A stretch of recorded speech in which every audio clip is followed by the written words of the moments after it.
Section को अलग अलग लोगों ने जब हैंडल करा तो हम लोग इसलिए बोलते कि अलग अलग समितियां बनाएंगे। क्या बनाएंगे? समितियां बनाएंगे या अलग अलग सेक्टर्स बनाएंगे कि जो जो इनको हैंडल करेगा। ठीक है, अलग अलग डिपार्टमेंट बनाएंगे।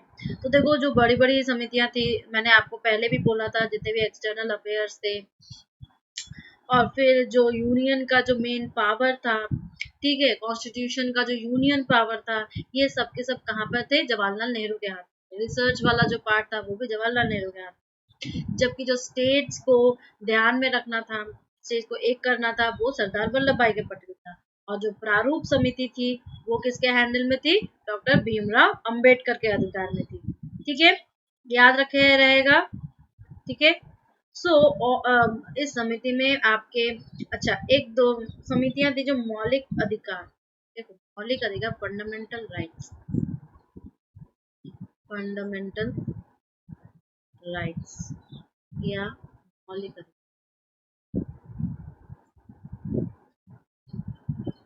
ये जो था, ये एक्चुअली देखो इसमें बहुत सारी चीजों को ध्यान है। इसमें तो पहले तो इस समिति के जो मेन थे वो सरदार वल्लभ भाई पटेल, सरदार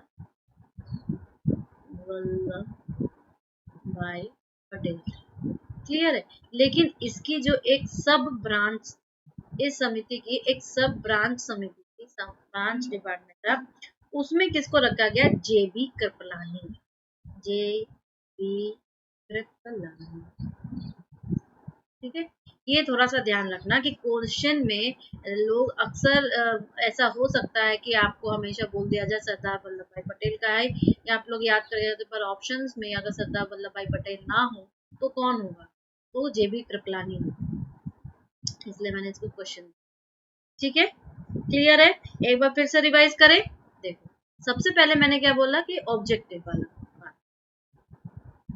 ऑब्जेक्टिव वाला पार्ट क्या था कि एक ऑब्जेक्टिव रेजोल्यूशन होगा। जैसे ही जब ये सारी चीजें दी गई तो बोला कि देखो हम किसके लिए कर रहे हैं, या ये संविधान की जो हम कॉन्स्टिट्यूशन का डेवलपमेंट कर रहे हैं वो इसका क्या प्रारूप होगा, उसका क्या एक ऊपर का स्ट्रक्चर होगा, उसके क्या उद्देश्य होंगे, उसके क्या ऑब्जेक्टिव होंगे, किसके प्रति हम ये सारी चीजें कर रहे हैं।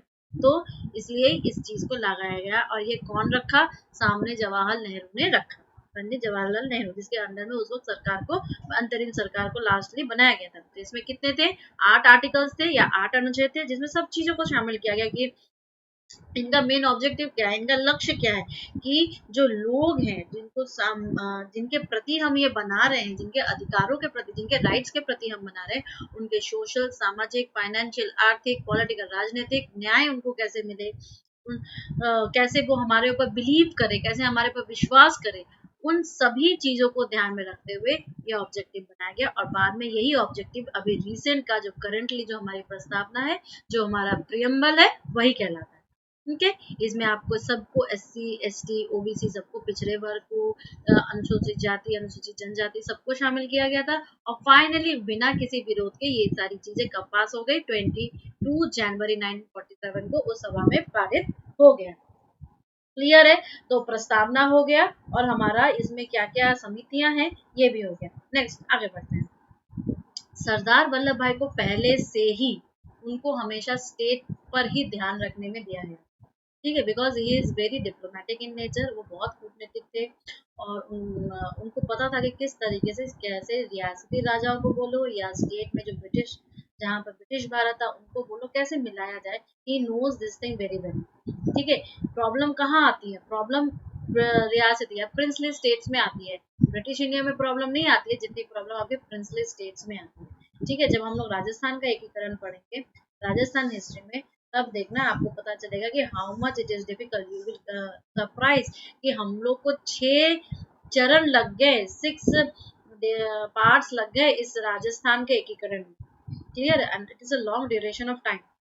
तो कुछ बड़ी समितियां थी, हमने आपको बता दिया कि जो संघ की समिति थी या जो संघीय संविधान था वो जवाहरलाल नेहरू के हाथ में था। जो प्रांतीय था, प्रांतीय समिति या आपके स्टेट वाइज जो समिति थी वो किसके पास थी? सरदार वल्लभ भाई के पटेल के साथ थी। जो प्रारूप समिति थी, प्रारूप समिति थी वो किसके हाथ में थी? डॉक्टर भीमराव अंबेडकर के हाथ में। भीमराव अम्बेडकर के हाथों में, प्रांतीय समिति सरदार वल्लभ भाई पटेल के हाथ में, सरदार भाई पटेल के हाथ में था। ठीक है, उसके बाद मौलिक अधिकार भी वाला भी इन्हीं के हाथ में। मौलिक अधिकार में ह्यूमन राइट्स, फंडामेंटल राइट्स आपके, फंडामेंटल राइट्स या मौलिक अधिकार, अल्पसंख्यकों के संबंधी जो अल्पसंख्यक, ठीक है, याद रखना अल्पसंख्यक, माइनॉरिटीज, माइनॉरिटीज माइनॉरिटीज को लेके जितने भी डिस्कशन थे वो सब सरदार वल्लभ भाई पटेल के हाथ में थे। तो see how much important things are given to Sardar Vallabhbhai Patel and you will very shock कि रीसेंट क्या बहुत सालों से चल रहा है कि why Jawaharlal Nehru has been seated in the post of prime minister. क्यों? सरदार वल्लभ भाई पटेल को क्यों नहीं दिया? उन्होंने सबसे ज्यादा काम किया, उन्होंने सबसे डिफिकल्ट टास्क किया है, उनको सबसे बुद्धि वाले काम दिए गए हैं, देन व्हाई इनको नहीं बैठाया गया, इनको बैठाया गया, and this is the biggest debate. ठीक है, so I am just making you know. अच्छा, अब एक आपके जो मौलिक अधिकार है ना, मौलिक अधिकार यानी कि fundamental rights, fundamental rights, fundamental rights, और आपका ये आपके अल्पसंख्यक, माइनॉरिटीज, माइनॉरिटीज के जो राइट्स हैं, या अल्पसंख्यक, ठीक है, इन दोनों के मेन तो जो समिति थी, जो मेन पार्ट था, उसमें तो सरदार वल्लभ भाई पटेल है, सरदार वल्लभ भाई पटेल। लेकिन इनकी जो सब ब्रांच है या उप समिति जिसे हम कहेंगे, उप समिति, ठीक है, ये उप समिति के जो पार्ट हैं उसमें मौलिक अधिकार वाला को कौन किसको दिया गया? जेबी कृपलानी, अभी बताया मैंने, कृपलानी। और जो इस आपके माइनॉरिटीज वाले के जो पार्ट है, ये भी उसकी जो उप समिति थी, ये आपको दिया गया H.C. मुखर्जी। क्लियर है? H.C. मुखर्जी को दिया गया। Is this clear? ठीक है, अब ये बाकी बहुत सारी चीजें हैं, जैसे राजेंद्र प्रसाद को प्रक्रिया नियम, कैसे सारे प्रोसेस को चलाने के जो नियम बनाए जाते हैं, ये उनको दिया गया। फिर देखो, राज्यों की जो समिति है वो जवाहरलाल नेहरू, जब सारा राज्य को मिलाना और ये सारी चीजें करना जब वल्लभ भाई पटेल ने कर ही दिया, तो जवाहरलाल नेहरू राज्यों के लिए कौन सी समिति करेंगे? आई डोंट नो, बट संचालन समिति जो पूरा सारी चीजों को प्रोसेस कर रहा है, कैसे समिति को हैंडल किया जाता है, ये भी राजेंद्र प्रसाद के पास था। ठीक है, एक और बात है, सी देखो, एक आपका जो सलाहकार होता है, क्या होता है? सलाहकार। What I am trying to say, कि देखो हर चीज का एक मेन पार्ट होता है और उसका एक सब ब्रांच होता है, क्योंकि ये मौलिक अधिकार और माइनॉरिटीज, ये दोनों उस वक्त एकदम आप ज्वलंत विषय समझते हो ना, ज्वलंत विषय मतलब एकदम सरसरी, जैसे कि अभी आपका ये जो वॉर चल रहा है आपके हमास और फिलिस्तीन वाला जो वॉर चल रहा है आपके इजराइल के साथ, ये क्या है? अभी का ज्वलंत टॉपिक है ना। उसी तरह उस समय ये ह्यूमन राइट्स और माइनॉरिटीज वाला ज्वलंत टॉपिक है। माइनॉरिटीज में उस वक्त ये आपके जो इस्लामिक लोग थे या मुस्लिम लीग के लोग थे, उनको उस वक्त उनको तो मिल गया, लेकिन कुछ यहाँ पे रह गए थे, तो उनको भी उस वक्त माइनॉरिटीज में रखा है। तो ये वहाँ का उस वक्त का ज्वलंत टॉपिक था। ठीक है, और ह्यूमन राइट्स भी उस वक्त का ज्वलंत टॉपिक था। मेन तो आपको सरदार वल्लभ भाई पटेल थे, लेकिन इसके एक सब ब्रांच बनाएंगे कि भाई इतना बड़ा चीज है, उसको एनालाइज चाहिए और भी बहुत सारी चीजों को हैंडल करना पड़ता है, इसलिए उन लोगों का सब ब्रांच बनाएंगे। ठीक है, उसी सब ब्रांच में मौलिक अधिकार वाला सब ब्रांच का जो पार्ट है, उसके जेबी कृपलानी को दिया गया, और उसका जो अल्पसंख्यक वाला पार्ट है उसको H.C. मुखर्जी। क्लियर है? और कोई प्रॉब्लम है? तो आगे बढ़ते हैं। ठीक है, अब देखो एक पार्ट है तुम्हारा, कौन सा, ये कुछ हम लोग को एडवाइस देने वाले लोग भी चाहिए होते हैं, कि हम लोग सिर्फ अपना बना दे और काम कर दे, ऐसा नहीं होता है, कुछ सलाहकार भी हमें चाहिए। तो कॉन्स्टिट्यूशनल कॉन्स्टिट्यूशनल या आपके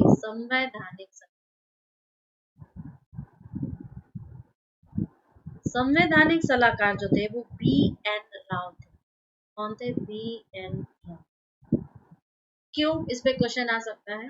देखो क्वेश्चन इसलिए इस पर आ सकता है क्योंकि हर वक्त क्या बोलते हैं कि जो संविधान के पिता जनक, ये भी हम लोग लिखेंगे अभी बात, तो जनक हुआ, प्रारूप समिति इतना रटा चुका है कि इसका क्वेश्चन तो बनने से रहा।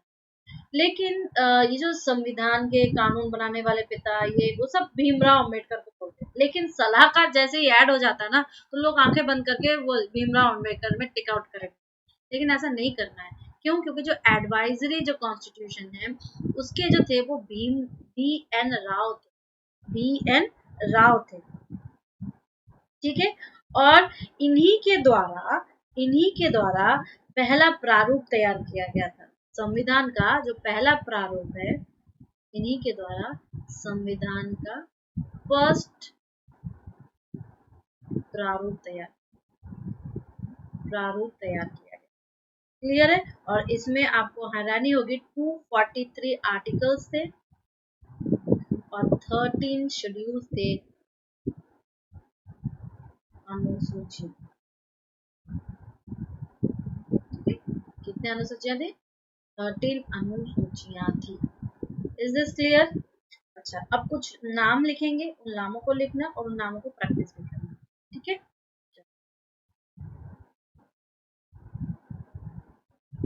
So you can say that कि कितने चरणों में अगर बोला जाए कॉन्स्टिट्यूशन का डेवलपमेंट हुआ था। कॉन्स्टिट्यूशनल डेवलपमेंट आप बोलना 3 स्टेजेस में होता है, 3 चरण। संविधान का विकास जो है 3 चरणों में होता है। क्लियर है? ओके। अब इस संविधान में जो संविधान के जो निर्माता थे, जो कंस्ट्रक्टर थे संविधान के, आप विश्वास करोगे नहीं, 60 कंट्रीज के कॉन्स्टिट्यूशन को अच्छे से रीड किया, कंसिडर किया, ठीक है। अच्छे से अवलोकन किया। क्या किया? अवलोकन किया।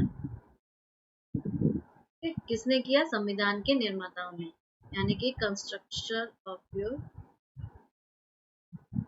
कॉन्स्टिट्यूशन, संविधान के निर्माता।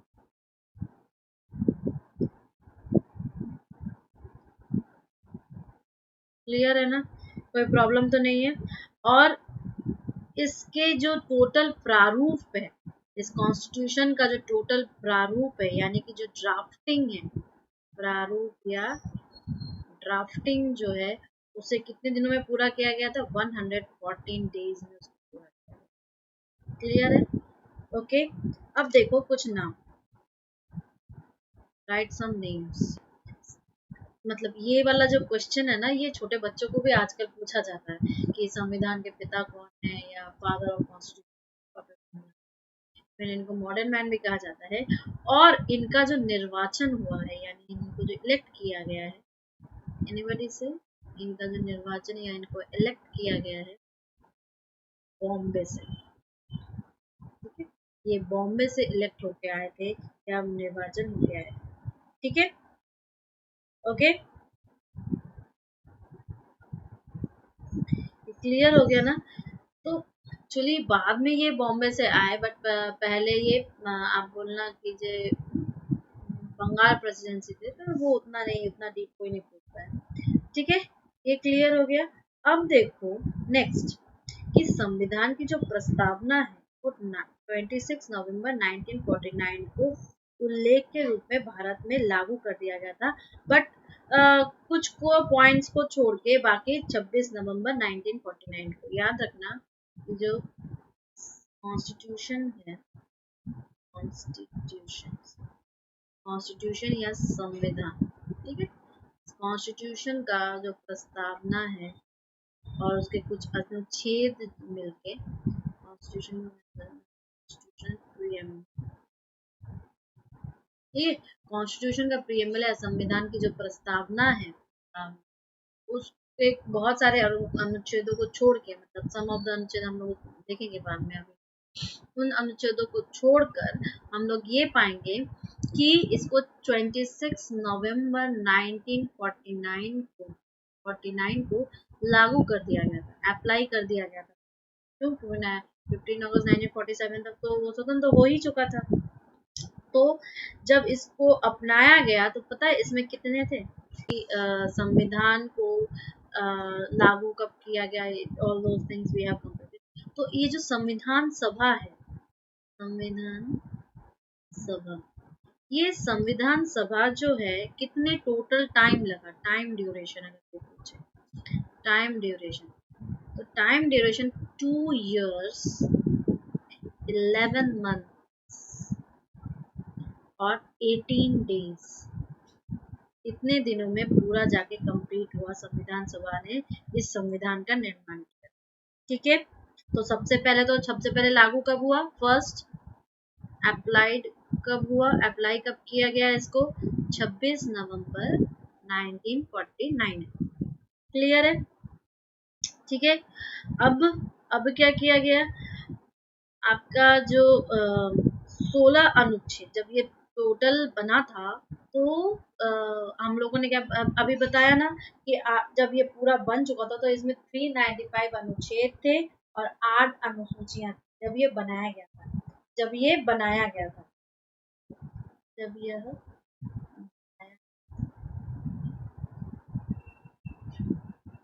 बनाया गया था तब इसमें कितने थे, 395 अनुच्छेद थे। ठीक है, जब ये बनाया गया तब इसमें 395 अनुच्छेद या आर्टिकल्स थे और 8 इसमें शेड्यूल्स थे, यानी कि अनुसूची। ठीक है, लेकिन जब इसको लागू किया गया ना, जब इस दिन लागू किया गया, तो याद रखना उसमें हम लोगों ने सबको ना करके कुछ 16 आर्टिकल्स को ही सिर्फ लागू किया, आर्टिकल्स को ही लागू। क्लियर है? कितने आर्टिकल्स को लागू किया था, 16 आर्टिकल्स को, जिसमें 5, 6, 7, 8 और 9 एक में, फिर इधर 324, 366, 367, 379, 380, 388, 391, 392, 393, 394 प्लस एक और तुम्हारा 5, 6, 7, 8, फिर 60 एक और 60। क्लियर है? तो इन मिला के 16 आर्टिकल्स को हम लोगों ने लागू किया था।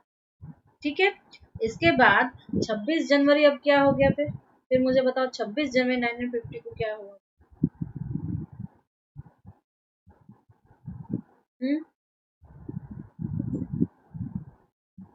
26 जनवरी 1950 को फिर क्या हुआ, देखो जो बचे कुचे थे ना सबको किया गया, लागू किया गया।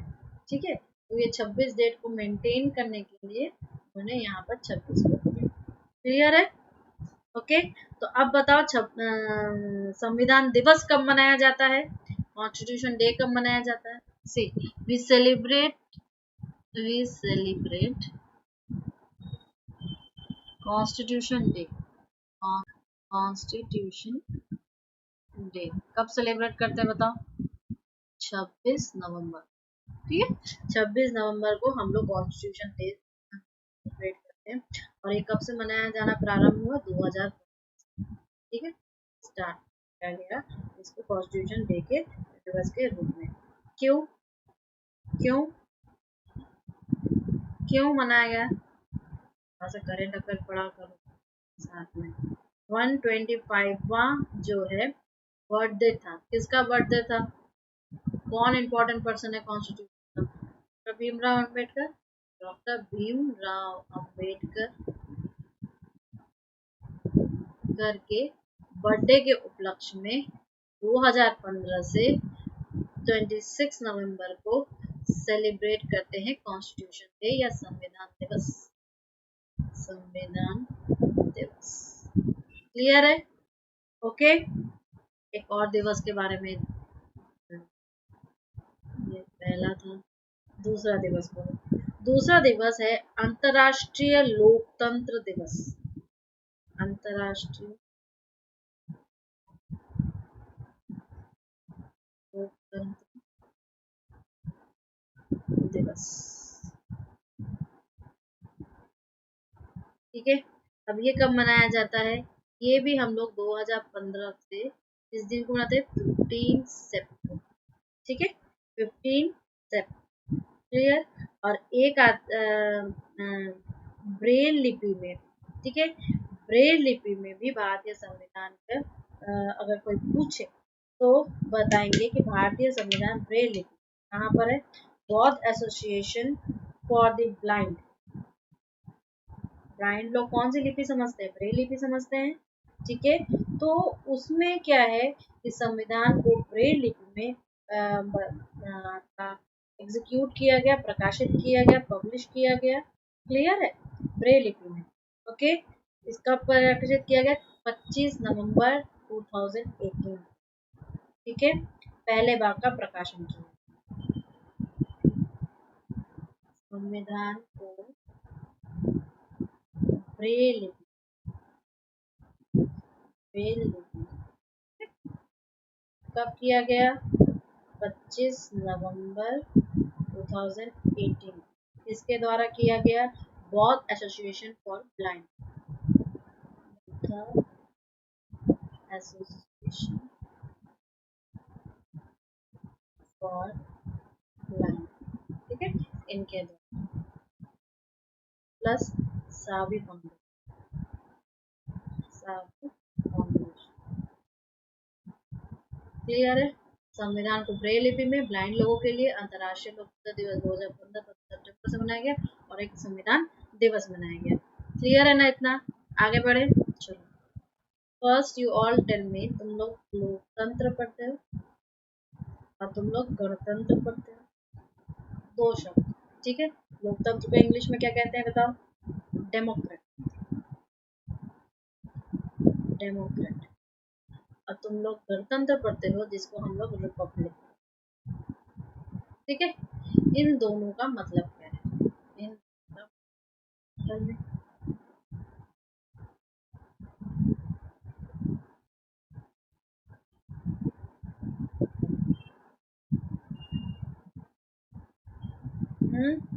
Tell me tell me. सो एक का मतलब होता है डेमोक्रेटिक, एक का मतलब होता है रिपब्लिक। क्लियर है? तो डेमोक्रेटिक का मतलब क्या होता है कि हमारे पास आ, लोगों द्वारा सिलेक्ट, ठीक है, यहाँ के लोगों द्वारा सेलेक्ट, सेलेक्ट एक प्रतिनिधि, प्रतिनिधि होगा, रिप्रेजेंटेटिव। क्लियर है? और गणतंत्र का मतलब क्या होगा? ये जो शासन है, शासन है, ये शासन जो लोगों द्वारा सिलेक्टेड इंसान है उसके द्वारा चलाया जाए, मतलब इस पूरे भारत का। तो इसका मतलब क्या है बताओ? तो गणराज्य, रिपब्लिक का मतलब क्या है कि राज्य के जो सभी नागरिक होंगे वो अपने कैपेबिलिटी के अनुसार, अपने आप चाहे छोटा हो चाहे बड़ा हो, अपने कैपेबिलिटी के अनुसार अपने पदों को चुनेंगे और उसमें उनके अधिकार होगा, उनका राइट्स होगा। और एक राष्ट्रपति को गणराज्य चुनेंगे, वो अलग बात है। क्लियर है ना? तो लोकतंत्र और गणतंत्र के बारे में डिफरेंस आपको क्लियर होगा। तो नेक्स्ट टॉपिक जो है हम लोग का चैप्टर स्टार्ट, वो क्या है? भारतीय संविधान की विशेषता। भारतीय संविधान की विशेषता। क्लियर है कि नहीं है बताओ? आपके प्रॉपर्टीज और characteristics of Indian constitution. Constitution. Clear? इसकी क्या क्या विशेषता, बहुत सारी विशेषता है, you can't able to imagine also. और इंडिया का जब कॉन्स्टिट्यूशन है ना, पूरे वर्ल्ड के जितने भी कॉन्स्टिट्यूशन है उनमें से एक अलग ही डिफाइन किया गया, अलग पहचान, एक अलग ही कैरेक्टरिस्टिक। ठीक है, पहली चीज, पहला कैरेक्टरिस्टिक क्या है इसका बताओ। पहला कैरेक्टरिस्टिक क्या है कि ये जो संविधान है ये एक रिटन कॉन्स्टिट्यूशन, रिटन कॉन्स्टिट्यूशन है, यानी कि लिखित, लिखित संविधान। Is this clear to you और नॉट? ये एक लिखित संविधान है, ये एक रिटन पैरामीटर। ओके, नेक्स्ट, इसमें कितने अनुच्छेद और अनुसूचियां हैं ये भी अभी हम लोगों ने डिस्कस किया। कितने हैं बताओ?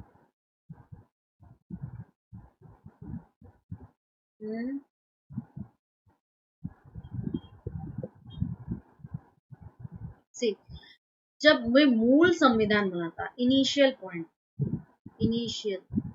इनिशियली या मूल संविधान जब बना था, ठीक है, उसमें कितने थे अभी लिखा ना, 395 आर्टिकल्स थे या अनुच्छेद थे, और कितने थे, कितने थे बताओ? एक प्रस्तावना भी थी, एक प्रस्तावना भी थी, एक प्रेम्बल था। क्लियर है? 22 पार्ट्स थे या भाग थे, 22 पार्ट्स या भाग थे, और 8 शेड्यूल्स थे या अनुसूचियां थी। ठीक है, क्लियर है? क्या क्या था कि जब मेन संविधान बना था तो क्या था, दे रहे हैं इसमें आप लोगों के लिए कि जो इंडियन कॉन्स्टिट्यूशन, इंडियन कॉन्स्टिट्यूशन है that is too much hard or difficult, difficult, ठीक है, that's why इसको क्या कहा जाता है, lawyers paradise, lawyers paradise। ठीक है, या भारतीय संविधान जो है जटिल, जटिलता के कारण इसको क्या कहा जाता है, वकीलों का स्वर्ग, वकीलों का स्वर्ग। क्लियर है ना? ओके, अब देखो, इसकी एक प्रस्तावना है, प्रस्तावना में मेन क्या बताया जा रहा है कि जो हमारे इमोशंस हैं, जो हमारे एक्सपेक्टेशंस हैं, प्रस्तावना में, या जो आपकी प्रियम्बल है, प्रियम्बल में क्या बताया जा रहा है, हमारे इमोशंस या हमारी भावनाएं या हमारे क्या बताए जा रहे हैं, इमोशंस के अलावा हमारी आकांक्षाएं, हमारे एक्सपेक्टेशंस को बताया जा रहा है, एक्सपेक्टेशंस को या हमारी आकांक्षाएं। क्लियर है ना? इन सबको बताया जा रहा है, और ये जो वहां के निर्माता, जो कंस्ट्रक्टर है, उसको बहुत ही अच्छे शब्दों में इन लोग को डिस्क्राइब किया है। क्लियर है? अब देखो, तुम लोग बहुत सारे इसमें चीजों को पढ़ोगे, उसको एक एक करके हम लोग डिस्कस करेंगे। क्या क्या चीजों को पढ़ेंगे हम लोग, संप्रभुता पढ़ेंगे, संप्रभुता। जब भी न्यूज चैनल ऑन करोगे तो लेक्चर देने के लिए ऐसे बहुत सारे लोग होंगे। संप्रभुता, संपन्न राज, यानी कि क्या बोलते हैं इसको, हमारे पास सोवेरेनिटी है। क्लियर है? लोकतंत्रात्मक है, हम लोग डेमोक्रेटिक है, पब्लिक है, हमारे पास एक पार्लियामेंट्री सिस्टम है, पार्लियामेंट्री सिस्टम यानी कि हमारे पास एक संसदीय प्रणाली है, हमारे पास ह्यूमन राइट्स हैं, इवन डायरेक्टिव प्रिंसिपल्स भी हैं। ह्यूमन राइट्स के साथ साथ, ह्यूमन राइट्स या मूल अधिकार जिसे हम कहते हैं, मूल या मौलिक अधिकार, फंडामेंटल राइट्स, अधिकार, इनके साथ साथ हमारे पास डायरेक्टिव प्रिंसिपल्स भी है, डायरेक्टिव प्रिंसिपल्स भी है, डायरेक्टिव प्रिंसिपल्स भी हैं।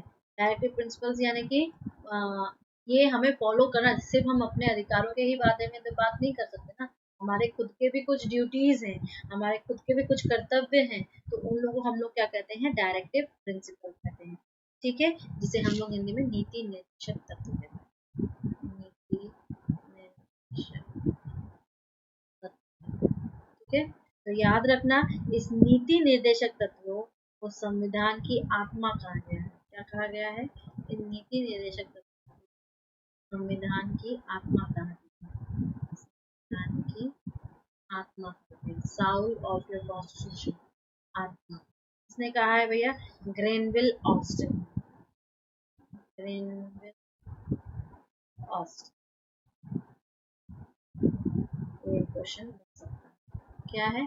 संविधान का Saul, constitutional Saul of constitution, Saul of your constitution. ठीक है, किसको कहा गया है? डायरेक्टिव प्रिंसिपल या नीति निर्देशक तत्वों को कहा गया है। क्लियर है ना?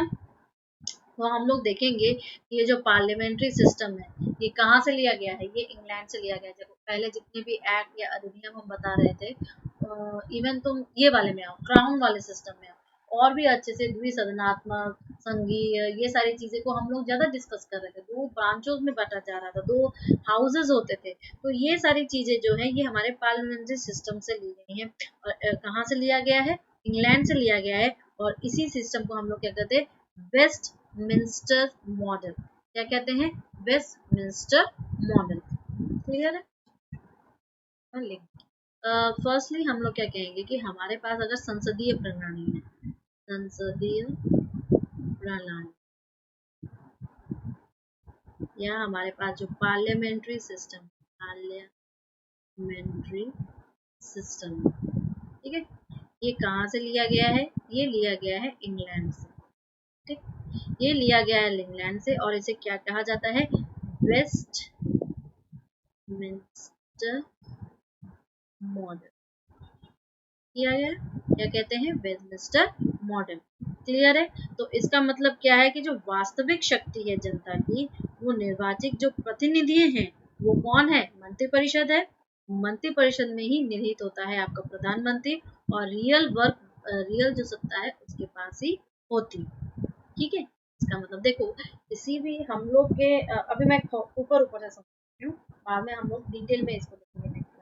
देखो, हमारे देश में जो गवर्नमेंट चलाई जाती है, गवर्नमेंट या जो सरकार चलाई जाती है, वो किसके नाम से चलाई जाती है? राष्ट्रपति के नाम से, राष्ट्रपति या प्रेसिडेंट के नाम से। ठीक है, लेकिन इसका चुनाव डायरेक्ट रूप से जनता नहीं करती है, अप्रत्यक्ष रूप से करती है। कैसे अप्रत्यक्ष रूप से भाई? जनता ने जिन लोगों को सेलेक्ट किया है वो कहाँ पे बैठेंगे? मंत्रिपरिषद में बैठेंगे।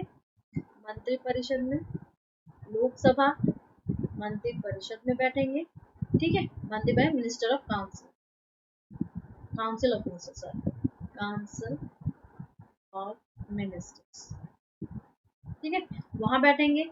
इसके नाम से चलाया जा रहा है, लेकिन ये जो काम कर रहा है, एग्जीक्यूटिव जो कार्यकारी कर रहा है, वो कार्यकारी परिषद कर रही है, एग्जीक्यूटिव कर रही है, एग्जीक्यूटिव कर रही है। और इस एग्जीक्यूटिव की जो मंत्री परिषद है, इस मंत्री परिषद में सबसे प्रधान कौन है?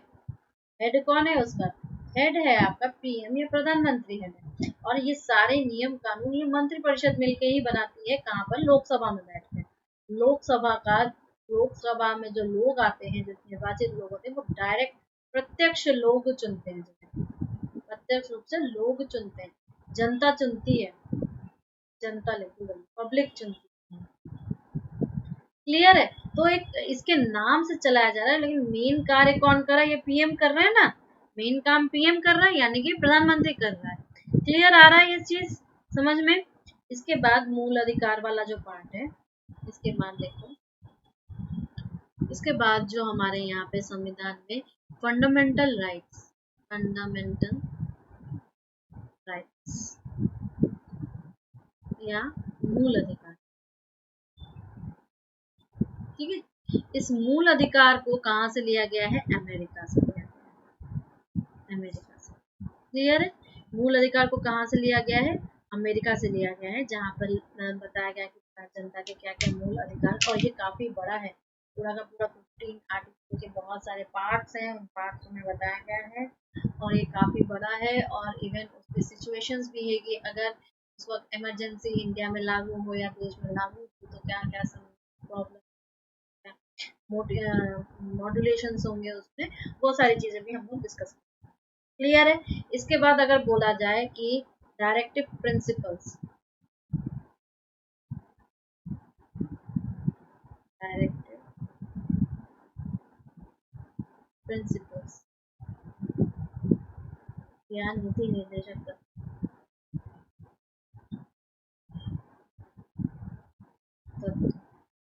किससे लिया जाए, बता।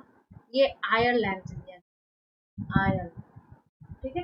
किससे लिया गया है, ये आयरलैंड के कॉन्स्टिट्यूशन से लिया गया है, जिसमें बोला गया है कि जो किसी भी स्टेट का क्या वेलफेयर होगा, वेलफेयर ऑफ स्टेट, यानी कि राज्य, कल्याणकारी राज्य, कल्याणकारी